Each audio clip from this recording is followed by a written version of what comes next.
Kolar gold field यानी कि KGF, जहां से सोना निकाला जाता है। 1902 में वहां से सोना निकालने के लिए बड़ी बड़ी मशीनें लगाई गई थी जो सिर्फ बिजली से चलती थी।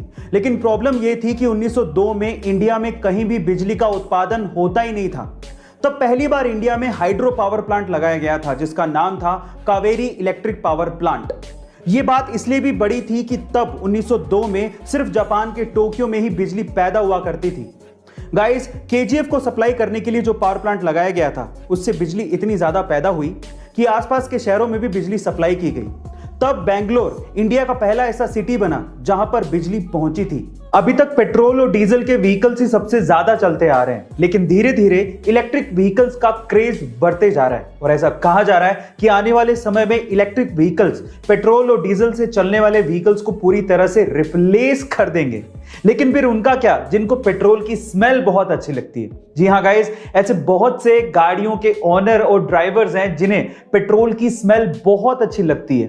तो उनके लिए फोर्ड ने एक स्पेशल तरह का परफ्यूम निकाला है जिसमें से पेट्रोल की स्मेल आती है, जिसका नाम भी फोर्ड ने फोर्ड मस्टैंग मैक ईयू रखा है। गाइस, ये स्पेशली उन इलेक्ट्रिक व्हीकल ओनर्स या ड्राइवर्स के लिए बनाया गया है जिन्हें पेट्रोल की स्मेल अच्छी लगती है और वो पेट्रोल की स्मेल को मिस करते हैं। पीने के पानी को बोतल में पैक करके बेचना आज के टाइम पे कोई बड़ी बात नहीं है और हम लोग खरीद भी रहे हैं। पर आप ये भी सोचिए कि पानी तो फ्री का नेचुरल रिसोर्स था, फ्री में मिलता था।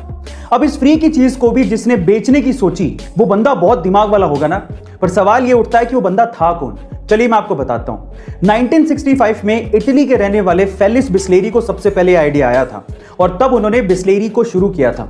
लेकिन इंडिया में इस चीज को एग्जीक्यूट करने वाला कौन था पता है? इंडिया में इस चीज को एग्जीक्यूट किया था पार्ले के फाउंडर रमेश चौहान ने, जिन्होंने बिस्लेरी को 4 लाख रुपयों में तब खरीदा था। और आज के टाइम पे पार्ले बिस्लेरी का ईयरली टर्नओवर $200 मिलियन से भी ज्यादा है। हमने बहुत बार दुनिया की सबसे महंगी कार के बारे में बात की है, उस पर वीडियो भी बनाई है, लेकिन आज हम इस वीडियो में दुनिया की सबसे महंगी बाइक के बारे में बात करेंगे। अगर मैं आपसे सवाल पूछूं कि दुनिया की सबसे महंगी बाइक का नाम क्या है और वो कितने रुपए की है, तो आप लोग क्या कहेंगे?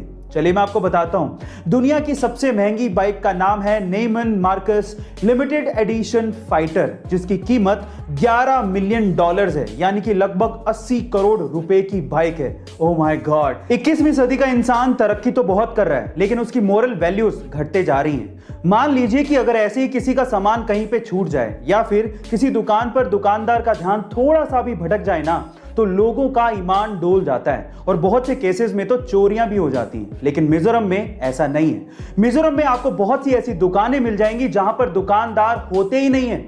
वहां पर सामान जरूर होता है और उन पे प्राइसेस लिखे होते हैं, और अगर आपको वो सामान चाहिए तो आप सामान लीजिए और उसके बदले में जो पैसे हैं वो पास में रखे मनी बॉक्स में डाल दीजिए। इस संस्कृति को नगालो डावर संस्कृति कहते हैं और ये ट्रस्ट के प्रिंसिपल पर काम करती है। गाइस, क्या आपको भी ये लगता है कि आपकी सिटी में विश्वास का ऐसा व्यापार चल सकता है? कमेंट सेक्शन में जरूर लिखेगा। और गाइस, आपने गौर किया होगा कि आपके आसपास कई ऐसे लोग हैं जिनके बहुत सारे दोस्त होते हैं और आप लोग ये सोचते हैं कि काश इतने दोस्त मेरे भी होते। पर सवाल यह है कि आखिर इतने दोस्त बनते कैसे, दोस्त बनाए कैसे जाते हैं, उसके तरीके क्या हैं? देखिए, बहुत सारे तरीके हैं, लेकिन आज इस वीडियो में मैं आपको सबसे आसान और सबसे अच्छा तरीका बताता हूं। ध्यान से सुनिएगा।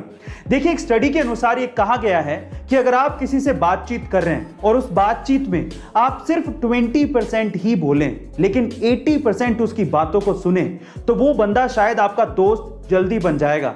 लेकिन उसकी बात को सुनने के लिए नहीं सुनना है, उसकी बात पे गौर भी करना है। ये बहुत इंपॉर्टेंट है। गाइस, आपको ये ट्रिक कैसी लगी कमेंट सेक्शन में जरूर लिखेगा और ऐसे अमेजिंग वीडियोस के लिए शेयर, सब्सक्राइब एंड लाइक। मिलता है अगली वीडियो में।